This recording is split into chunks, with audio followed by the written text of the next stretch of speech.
매개 나라와 민족에는 그 뿌리로 시온으로 되는 시조가 있습니다. 우리 민족의 시조 단군에 대한 이야기는 오랜 세월 반만년 민족사의 연륜 속에 신화로만 전해져 내려왔습니다. 허나 이 전설마저도 사대와 망국, 호위와 방임으로 얼룩진 역사의 풍운 속에 희미해졌으니 흐르는 세월의 이끼 속에 영영 사라져버릴 뻔했던 신화 속의 시조 단군이 과연 어떻게 되어 오늘날 자기의 실제한 모습을 되찾게 되었는지.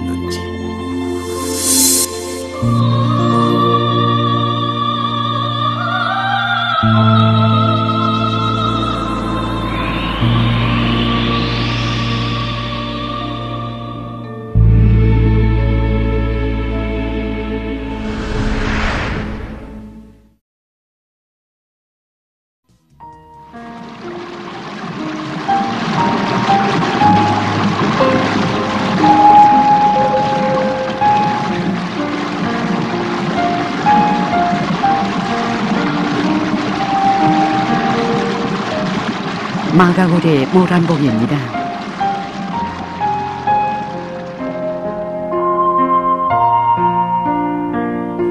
대동강과 더불어 모란봉을 주봉으로 펼쳐진 철승 경계로 이름 높은 금수산의 곳곳에는 옛 유족들이 자리 잡고 있습니다.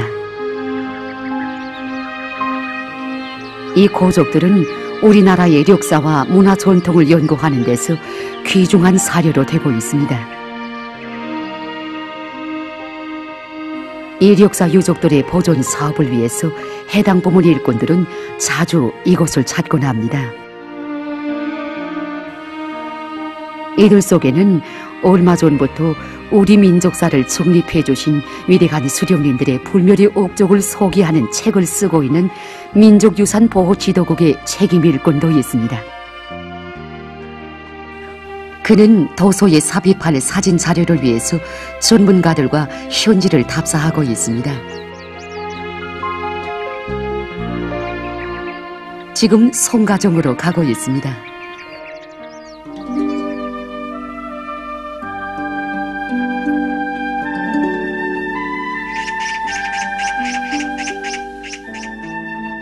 송가정에는 이곳을 자주 찾곤 하는 로인 한 분이 있습니다. 그는 조선 작가동맹 중앙위원회 작가로 활동한 적이 있는 김동직 선생님입니다. 어렸을 적부터 모란봉을 특별히 사랑해온 그는 자기의 작품들 대부분이 금수산을 담았으며 그렇게 쓴 책의 부피가 키를 훨씬 넘는다고 합니다. 지금 저 송가정은 우리 인민들이 문화유적지로 지금 아주 명성지로 되는데, 원래는 봉건 그 사대주자들이 저기다가 그 기자묘를 만들어 놓고서 그렇게 선전한 장소입니다. 현재 나도 어릴 때 모란봉에 자주 올라오곤 했는데, 거긴 이제 양반들 묘 비슷하다 할까, 돌로 이제 울타리 형식으로 이게 두문두문 해놓고 석상도 자그마한 걸 이게 하나 해놨는데, 그걸 조상묘로 다 봤단 말입니다. 근데 그때는 잘 모르고 있었지만은 그의 말에 의하면 1959년 따뜻한 봄날 이곳에서는 성대한 잔치가 있었다고 합니다. 한다하는 평양시의 로인 200여 명이 참가한 잔치가 펼쳐지게 된 데는 사연이 있었습니다. 1959년 4월 위대한 수령님께서는 청년공원 건설이 한창이던 모란봉 지구에 나오셨습니다. 그날 수령님께서는 기자묘가 있는 곳을 가리키시며 그에 대해 어떻게 생각하는가 일꾼들에게 물으셨습니다. 일꾼들은 아무런 보고도 드리지 못했습니다. 후에 그 일꾼이 청년들을 동원해서 순간에 다 없애버리려고 한다. 그렇게 그 말씀 들었단 말입니다. 수령에서 말씀을 하지 않고 계시다가 그렇게 없애지면 안 된다는 거. 일부 사람들은 그걸 조상묘로 생각하는데 그 조상묘를 없앴다 그러면 이게 어떻게 하겠는가. 그러니까 스스로 우리 인민들 스스로 노인들 스스로가 그걸 알도록 해야 된다. 그래서 노인잔치를 그 평양시에 여러 갖고서 있는 노인들 한 200여 명을 모시다가 그 노인잔치를 했단 말입니다. 노인잔치 과정에 일정하게 좀 분위기가 서니까 누군가가 저 기자묘라. 시간이 어느 정도 흘러 기분이 고나해진 노인들 속에서는 옆에 있는 기자묘를 화제에 올렸습니다. 이 기자라는 것은 바로 이제 그 기원전 12세기 은나라에 있던 귀족인데 그가 조선의 망명해서 이제 나라를 세우고 왕이 됐다는 바로 이런 소리입니다. 이런 걸 바로 이제 그 기원전 2세기 때 외래 침략자들이 고조선을 침략하면서 저들이 이런 걸 합리하기 위해서 이제 그 기사설이라는 걸 이제 그 꾸며냈고 12세기에 우리나라 봉건 사대주 사가들이 바로 실제로 기자가 우리나라에서 정말 나라를 세워준 것처럼 왜곡하면서 여기다가 기자묘를 지금 만들어 놓았습니다. 술도 돼가고 정말 그 건하게 취했을 때 결국은 진짜면이나 가짜면이나 이런 논쟁이 이제 그 벌어지게 됐다고 합니다. 거기서 승부가 없습니다. 결국은 파보자. 파보면 알 것이 아닌가. 그러니까 그 기자묘라고 주장하던 노인들까지도 진짜 파서 날던 옥화갔는가. 그땐 다시 수복에 죽었다. 그럼 저다 파자. 이렇게 돼서 이제 그 파기 시작했습니다. 여기는 고고학자들도 참가했습니다. 파보니까 결국은 나온 것이라는 건 벽돌 조각 몇 개, 사기 조각 몇 개, 무덤 구조라는 건 하나도 없는 허한 묘지라는 것이 낱낱이 드러나게 되었습니다. 그래서 진짜라고 주장하는 노인들은 아연에서 얼굴이 시뻘게 됐고, 결국은 자기들이 얼마나 정말 그 머저리 짓을 했는가, 사대주의에 빠지면 바로 이렇게 된다는 것을 통절하게 느꼈다고 합니다.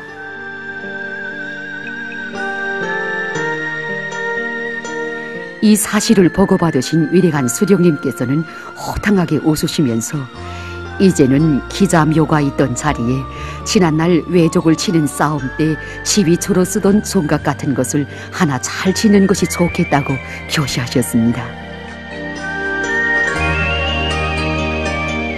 그 후 위대한 장군님께서는 빼앗겼던 나라를 찾아주시어 민족의 역사를 빛낼 수 있게 해주신 우리 수령님을 우러러 이 나라 인민들이 토친 만세의 환호성 송가가 되어 길이 전해가라고 총각의 이름을 송가정이라 달아주셨습니다. 그러면 민족의 시조는 과연 누구인가? 평양 학생 소년공존이 자리 잡고 있는 장대째 기술계는 옛 사당집이 하나 있습니다.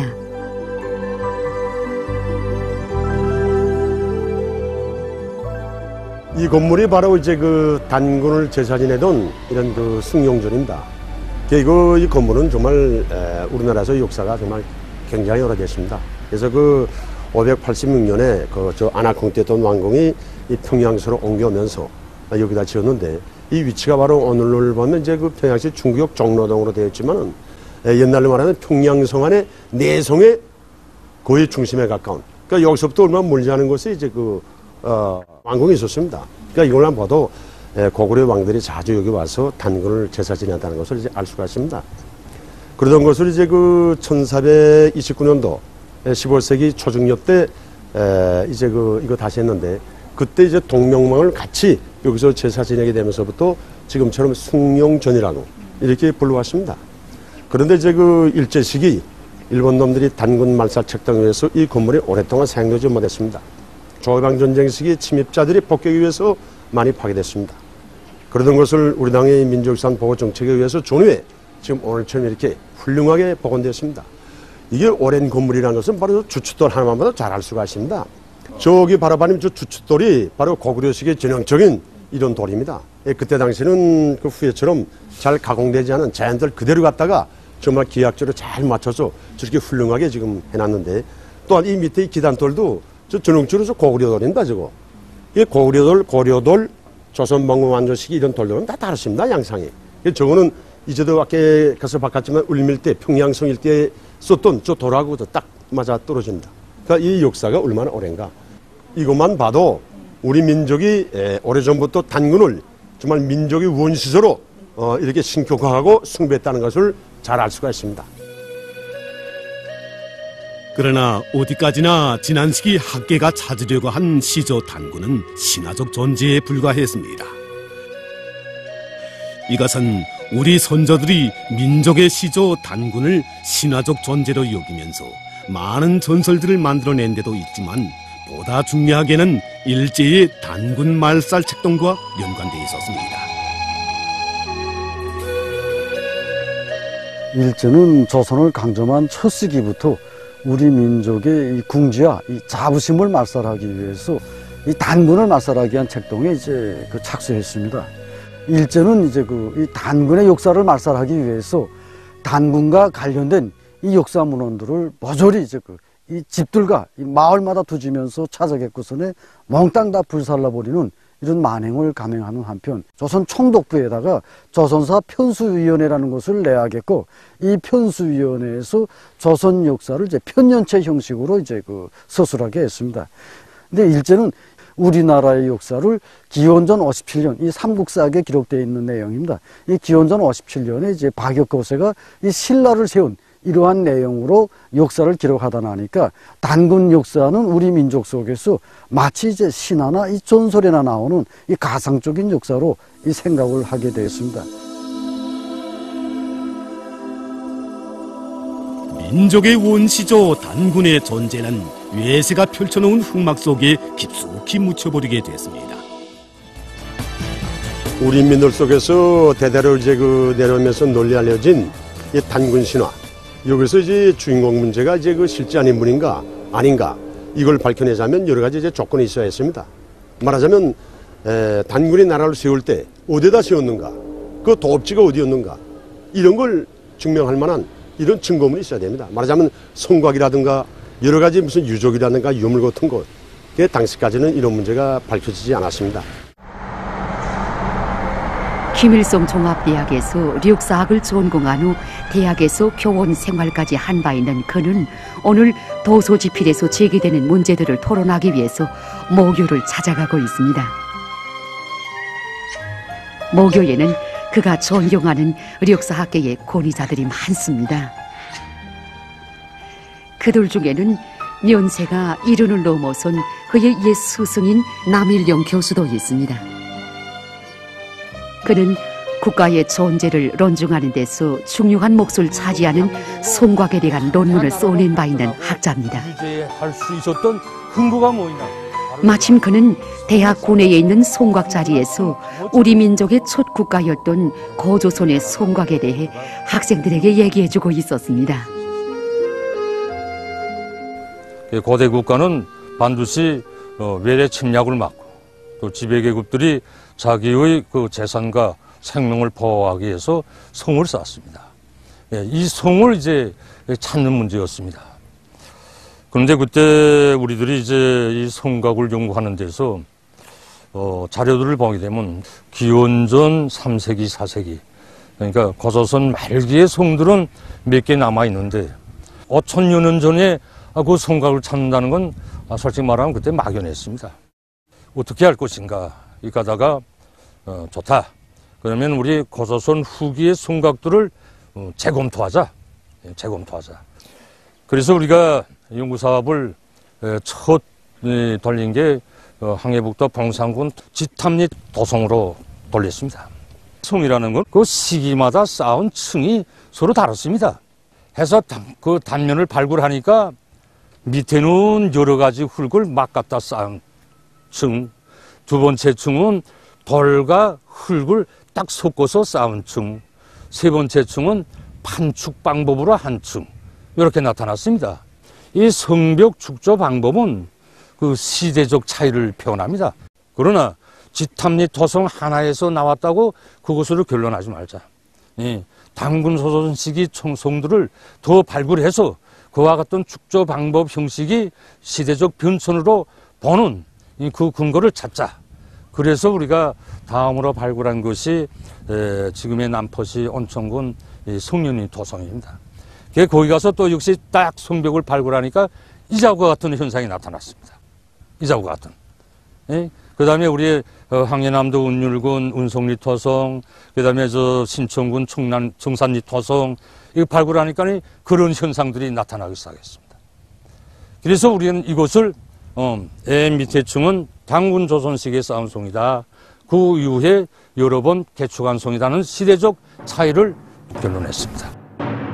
그의 말에 의하면 고조선 시기의 성곽들로 확정된 이 토성들의 위치가 고구려 시기 수도였던 평양성으로 들어오는 동서남북의 중요 통로들에 설치한 방위성들의 위치와 일치하다는 것이었습니다. 그런데 여기서 이제 중요한 문제는 단군조선의 수도이고 중심지라는 이 평양에서 아직 찾지 못했습니다. 그래서 우리 수탱 과심했습니다. 어디서 이게 평양 중심에서 이 성을 찾겠나. 거기 수도면 수도 성이 있어야 되지 않습니까? 문헌기록에 의하면은 이게 왕검성이란 말입니다. 고조선의 수도성은 왕검성이다. 이건 기록에 있습니다. 이 평양에서 왕검성을 어떻게 찾겠느냐, 어디서 찾겠는가. 그래서 우리 우리 최국이 우리 강저당이시던 최국 선생이랑 정말 우리 과심했습니다. 박시용 선생이랑 해서 하다가 평양 일대의 성이 이 평양성, 대성산성, 안악궁성, 청호동 토성, 청암동 토성 이게 많습니다. 그 중에서 다른 성들은 다 발굴해서 그 면모가 밝혀졌습니다. 딱 이 우리 청암동 토성 하나는 그때까지 우리가 말하자면 발굴하지 못했습니다. 그래서 우리가 이 목표는 이거다. 분명히 산수수려한 평양의 중심지에 있고 이 산수가 수려하고 위치가 좀 기묘한 데입니다. 바로 이 동쪽에는 대성산성, 서쪽으로는 모란봉, 남쪽으로는 대동강을 끼고 있는 아주 천연 절벽의 요새에 위치하고 있다고 말할 수 있습니다. 그래서 우리가 성벽을 자르니까 이 성벽 맨 밑바닥에서 단군조선 시기의 축조 방법으로 쌓은 성벽 형식과 팽이그릇을 비롯한 단군조선 시기의 특징적인 유물들이 여기서 나왔단 말입니다. 그러면서 그는 지금은 고조선 시기의 성곽이 발굴됨으로써 단군조선의 기원 문제를 고증하는 데 크게 기여하지만 사실 그 뿌리는 대학의 연역과 깊이 연관돼 있다고 하는 것이었습니다. 1947년 9월 7일 낮 12시 총암리 둔독에서는 김일성 종합대학 교직원 학생들과 각 정당 사회단체 대표들, 애국농민들, 시민들이 모인 가운데 대학 건설 기공식이 성대히 진행됐습니다. 기공식이 진행돼서 한창 기초굴착 공사를 하고 있던 중 뜻밖의 공사가 중단되게 됐습니다. 현장에서 고구려 토성 흔적이 발견됐던 것이었습니다. 그때 일꾼들이 위대한 수령님께 이미 자리는 잡아놓았고 그렇기 때문에 계속 여기다가 짓도록 하자고 이렇게 말씀드렸습니다. 하지만 수령님께서는 대학 위치도 중요하다. 그러나 토성도 보존해야 된다고 하시면서 대학 건설 위치를 현재 이 자리 전자도서관이 서 있는 이 용남산 언덕에 잡아주셨습니다. 그래서 학자들은 성토 발굴에 달라붙었습니다. 성토는 기원 후 247년에 고구려의 부수도성으로 확정됐습니다. 그때 학자들은 우리 수령님의 선경시명에 환성을 올렸습니다. 그러나 당시까지는 그 토성에 더 오랜 역사가 묻혀있다는 데 대해서 알 수 없었습니다. 이것이 세상에 밝혀지기까지 아직은 수십 년이라는 세월이 흘러야 했습니다. 김일성 종합대학. 그 연역만 돌이켜봐도 명실공히 민족의 역사를 귀중히 여기시고 열렬히 사랑하신 뜨거운 마음에 떠받들려 일떠선 대학이었습니다.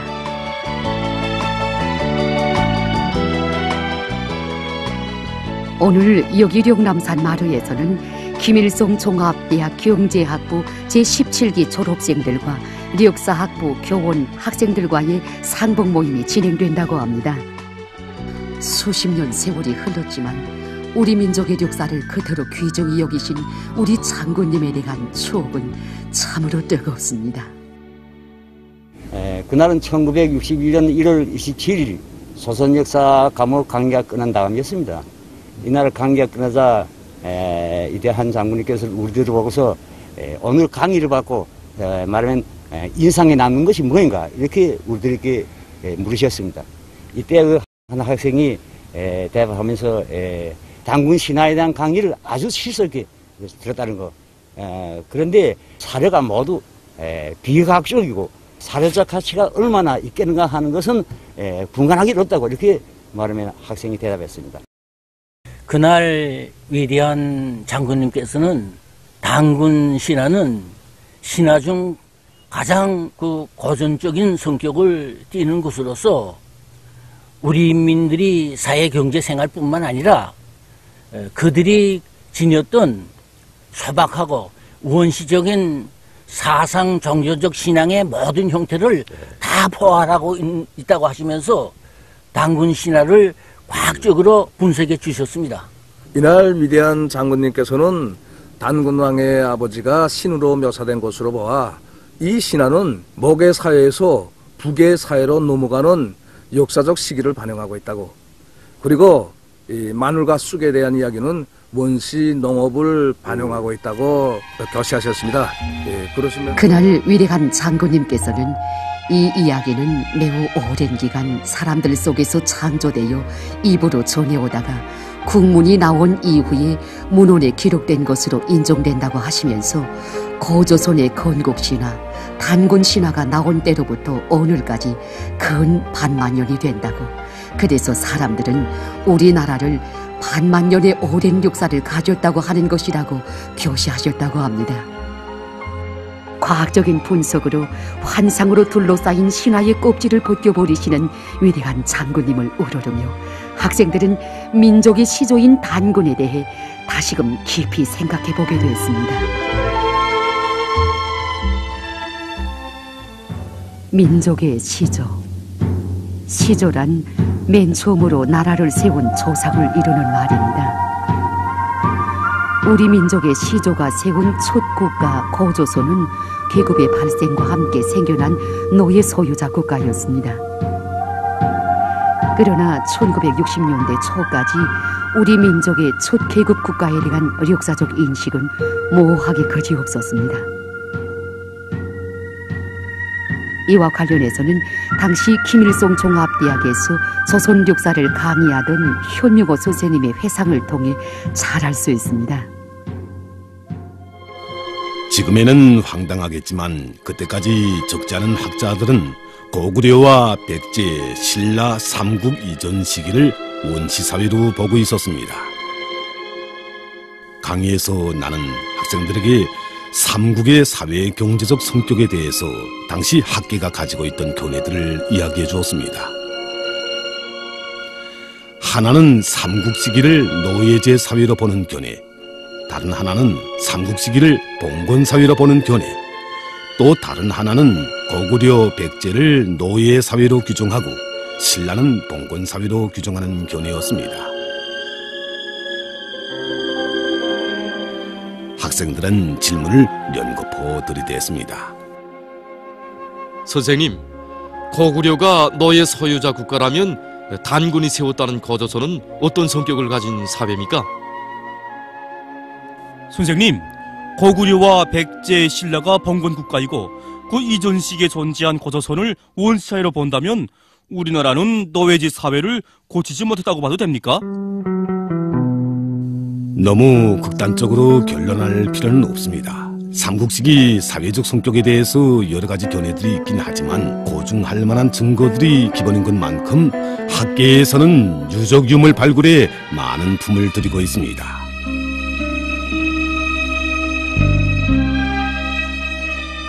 우리나라에서 노예 소유자 국가의 존재 여부에 대한 이론 강의를 두고 경제학부 1학년 일반의 학생들 속에서는 논쟁의 불이 일었습니다. 그때 우리 장군님께서는 학급 동무들에게 이 문제는 단순히 학술상의 문제만이 아니라 우리 민족의 유구성과 국가 발전의 성격을 규정하는 매우 중요한 문제라고 하시면서 이 문제를 올바로 해명하자면 력사주의적 원칙에서 삼국 이존 시기의 사료들을 잘 연구해 보아야 한다고 하셨습니다. 장군님께서는 최근 연간 력사학계에서 고조선과 부요, 진국을 계급 국가로 보고 그 성격을 노예 소유자 사회라고 보아야 한다는 주장들이 나오고 있는데, 부요의 순장제와 고조선의 범금 8조, 진국의 포로 노예와 관련한 사료들을 분석 종합하여 보면 고조선, 부요, 진국이 노예 소유자 국가였다고 확신이 넘쳐 교시하셨습니다. 우리나라에서 노예 소유자 국가의 존재 여부에 대한 위대한 장군님의 분석은 단군 조선 연구의 귀중한 실마리로 됐습니다. 1960년 9월 29일 오전이었습니다. 당시 이제 경작부 1학년 일반 조선 역사 강의를 하시던 현명호 선생님은 우리나라에서 구석기 시대가 발굴되지 않았다고 해서 사람이 살지 않은 곳으로서 신석기 시대에 들어와서야 이 북방에서 이제 이주민들이 대주로 내놓아서 이 신석기 시대를 창조한 것으로서 이렇게 강의하고 있었습니다. 이것은 당시 이 학계의 일반적 견해였습니다. 우리는 강의 희수 시간에 논쟁이 벌어졌는데, 당시 학과가 책임자였던 동무주의에 모여서서 이 문제를 어떻게 봐야 되겠는가, 이렇게 말하면 논쟁했습니다. 그런데 우리가 수렵게도 선생의 강의를 그대로 되풀이 했습니다.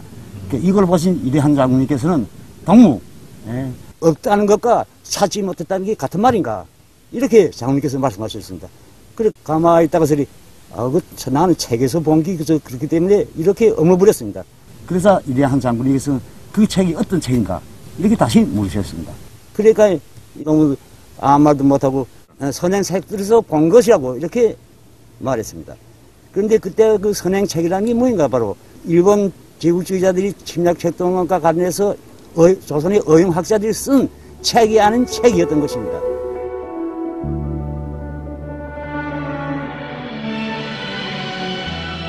그날 위대한 장군님께서는 동무들에게 우리나라와 산하나 강하나를 사이에 둔 주변 나라들에서도 구석기 시대 유적들이 적지 않게 발굴되었는데, 기후 풍토 조건이 좋은 우리 땅에서 왜 사람이 살지 않았겠는가고, 우리나라에 구석기 시대가 존재하지 않았다는 것은 납득이 잘 되지 않는 문제라고 하셨습니다. 그때 현여고 선생님은 구석기 시대 존재를 두고 벌린 경제학부 학생들의 논쟁 소식을 듣고 정말 많은 생각을 했다고 합니다.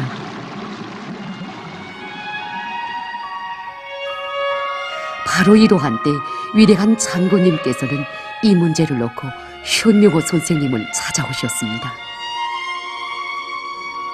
놀라워하는 선생님에게 우리 장군님께서는 다른 데서라면 몰라도 김일성 종합대학에서만은 선생님들이 우리나라에도 구석기 시대가 있었을 것이라고, 바로 그것을 우리가 밝혀내야 한다고 강의해 주실 줄 알았다고 하시면서, 그런데 지금처럼 모두가 책에 그렇게 씌워져 있다는 말만 외우고 있다면 우리 민족의 역사는 누가 올바로 해명하겠는가고 안타깝게 교시하셨다고 합니다. 구석기 시대의 존재 문제, 이것은 조선 사람의 조상을 신석기 시대의 다른 지역에서 흘러들어온 이주민들의 집단처럼 묘사하던 학계에 던진 폭탄과 같았습니다. 그때 현명호 선생님뿐 아니라 강좌의 모든 선생님들은 배우는 사람이란 관점에서 벗어나 민족의 역사를 올바로 평가해 나가시려는 젊으신 장군님의 모습에서 커다란 자책을 받았다고 합니다. 김일성 종합대학에서 공부하시던 나날 위대한 장군님께서 나라의 경제 발전에 조금이나마 이바지하시기 위해 저금 사업에도 적극 참가하셨습니다. 이대한 장군님께서는 김일성 종합대학에서 공부하시던 시기에 장학금과 용돈을 조금씩 전략하시어 추천제 조금 사업에 참가하셨습니다. 1961년 8월경에 추첨에서 3등으로 당첨되셨습니다. 장군님께서는 그날 신기해하는 학구 동무들에게 둥수나 상금은 중요치 않다고 지금 나라에는 구원우 때보다도 돈이 필요한데 적지 않은 주민들 속에서 많은 자금을 유화폐로 가지고 있다고 하시면서 애국심만 있으면 누구나 다 조금 사업에 참가해야 한다고 하시었습니다. 그날 이대한 장군님께서는 받으신 당첨금 전액을 오보이 수령님께 올리시었습니다. 그날 우리 장군님께서 받으신 당첨금 전액이 오보이 수령님께서 이용하시던 소재의 책상 위에 놓여졌습니다. 오보이 수령님께서는 우리 장군님께 지금 저 선봉 쪽에서 우리 고고학 발굴대가 구석기 시대 유적을 찾고 있다. 귀밀독 2-3개로 떼식을 하면서 유적축을 파헤치고 있는데 고생이 말이 아니라고 하시면서 이건 그 누구도 대신해 줄 수 없는 일이라고 가슴 아프게 교시하셨다고 합니다. 그러시면서 앞으로 세계의 공산주의 사회가 선다 해도 우리는 그 어떤 다른 지역이 아닌 바로 조선 땅에서 살아야 하기 때문에 땅에 맞구멍을 내더라도 끝까지 파서 조선 사람의 기원을 거중하는 물질적 증거들을 기어이 찾아내야 한다고 하셨습니다. 이렇게 돼서 우리 장군님의 당첨금 전액이 구석기 시대 유적 발굴 사업에 고스란히 돌려지게 됐습니다. 그로부터 얼마 후 함경북도 라선시 굴포리에서 구석기 시대 중후기에 사용됐던 여러 점의 노동 도구들이 발굴돼서 세상 사람들을 놀래웠습니다.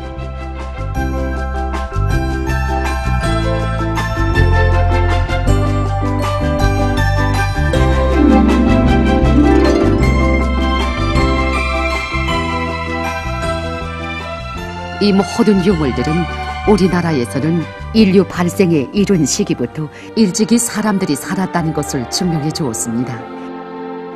고고학계에서는 인류 발생 문제를 밝히기 위한 유적 발굴 사업이 활발히 진행돼서 신석기 시대, 청동기 시대의 유적과 유물들이 수많이 알려지게 됐으며 결국 우리나라는 원인, 고인 단계를 걸쳐 신인 단계에 이르렀고 현대 조선 사람의 직접적 선조인 조선 옛 유형 사람들이 이 땅에서 몇 년이 살아오면서 국가 시대에 들어섰다는 것이 밝혀지게 됐습니다.